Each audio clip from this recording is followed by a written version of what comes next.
श्री स्वामी समर्थ. नमस्कार मित्रमैत्रिणींनो, स्वागत आहे आजच्या नवीन व्हिडिओमध्ये. आजच्या व्हिडिओमध्ये आपण पाहणार आहोत की स्वामींचे प्रेरणा देणारे संदेश. स्वामी म्हणतात, काळजी करणारी माणसं मिळायला भाग्य लागतं, पण अशी माणसं आपल्याला मिळाली आहेत हे समजून घ्यायला सुद्धा भाग्यच लागतं. मित्रांनो, शरीरापेक्षा मन श्रेष्ठ आहे, मनापेक्षा बुद्धी श्रेष्ठ आहे, पण त्या बुद्धीपेक्षा श्रेष्ठ आत्मा आहे. आत्मा म्हणजेच ईश्वराचा अंश होय. आपलं कर्तव्य चोखपणे पार पाडणे ही सुद्धा ईश्वराचीच भक्ती आहे. लक्षात ठेव, सामर्थ्य गुरुवचनात असते, साधन म्हणून वापरलेल्या वस्तूत नाही.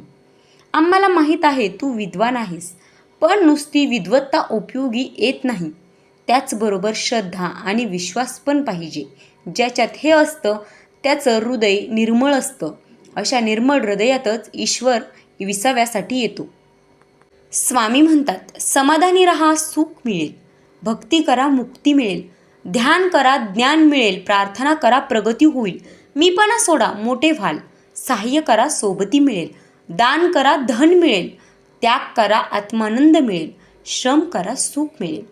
स्वामी म्हणतात, अरे तुम्ही लोक दुसऱ्याला देवाचा किंवा सद्गुरूचा धीर देता, पण स्वतःचा मात्र त्यावर विश्वास नसतो. तुमच्या मनात संकल्प विकल्प उठतात. देवाने मदत केली तर बरं, नाहीतर आम्हीच काहीतरी करू.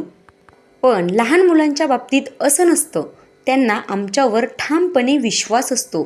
त्यांची भक्ती निरागस आणि निरागस प्रेम एकनिष्ठ असते आणि भगवंत अशाच भक्तीच्या दोरीने बांधला जातो. त्याला सर्व कामे टाकून भक्तांसाठी यावंच लागतं. देवावर विश्वास कसा करावा हे या लहान मुलांपासून मोठ्यांनी शिकलं पाहिजे, कारण त्यांच्यासारखं निरागस प्रेम करायला शिकलं पाहिजे.